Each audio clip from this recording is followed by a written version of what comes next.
When people think Rolex, they often think Submariner or maybe Daytona, but one of the most globally iconic Rolex series ever is actually the GMT Master. First, built as a legit pilot's tool, now it's built for the flex. It is 4:08 p.m., let's get down to business.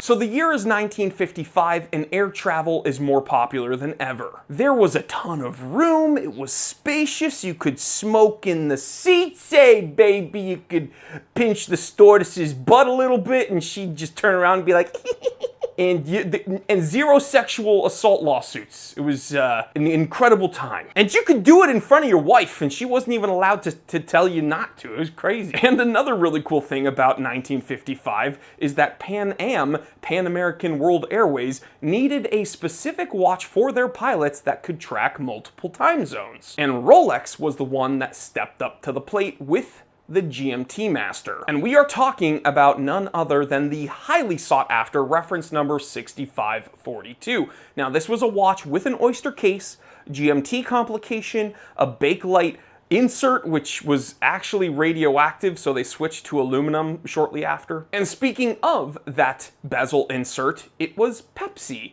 blue and red. And it's really cool to think that this wasn't just some casual desk diver or some random watch Rolex was marketing. This was a literal tool Rolex designed for Pan Am. Now in the 1960s and 70s, Rolex kind of refined the formula a bit. This was when the 1675 was released, and this is arguably one of the most well-known GMT reference numbers. You were seeing this on astronauts' wrists, but also actors and businessmen. People that weren't specifically pilots were now buying this watch because it was cool. And with this reference number, you were getting some variants. Yes, you were getting the Pepsi, blue and red, but you were also getting an all-black bezel. And later on in the 70s, you were getting the Clint Eastwood, the first iteration of the Rolex root beer. But now, with the 1980s coming along, also came a big upgrade for the GMT Master series with the GMT Master II. That's right, the 16760 was the first GMT Master II reference number,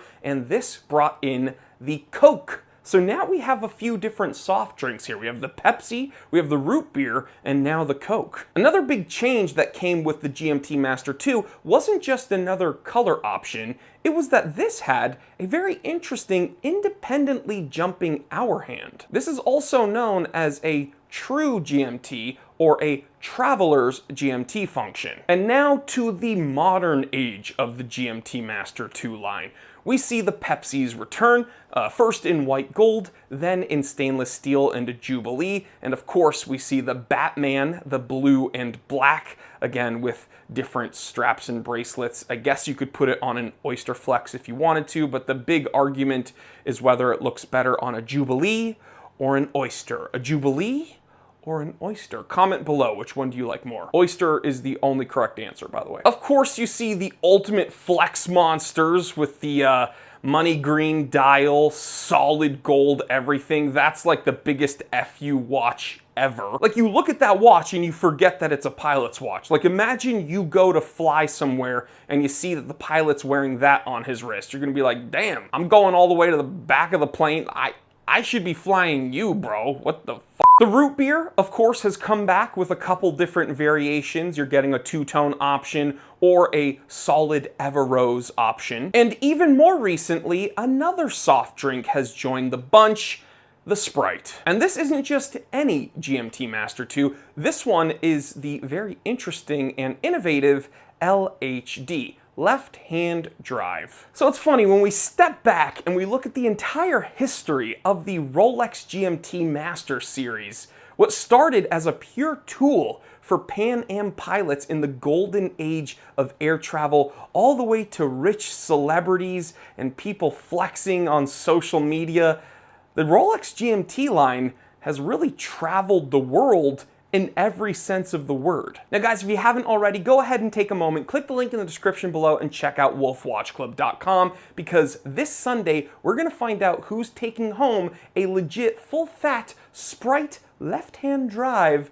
Rolex GMT Master II. This is brand new, one of the most sought-after wait-listed watches on the Rolex catalog, and you could get your chance at one for just 15 bucks a pop. It's insane. The thought that you might be able to get one for a $15 ticket, crazy. Don't miss out, because right now at the time of filming, it's Tuesday, and yeah, this Sunday the competition is over, and one of you could be taking it home. So guys, I want to hear from you. Which GMT Master or GMT Master II is your favorite and why? And what's your favorite soft drink? All right, guys, I will catch you on the next one. Stay happy, stay healthy, stay blessed. I'm Jory Goodman, the Time Teller, and always remember, I didn't invent time. I just tell it.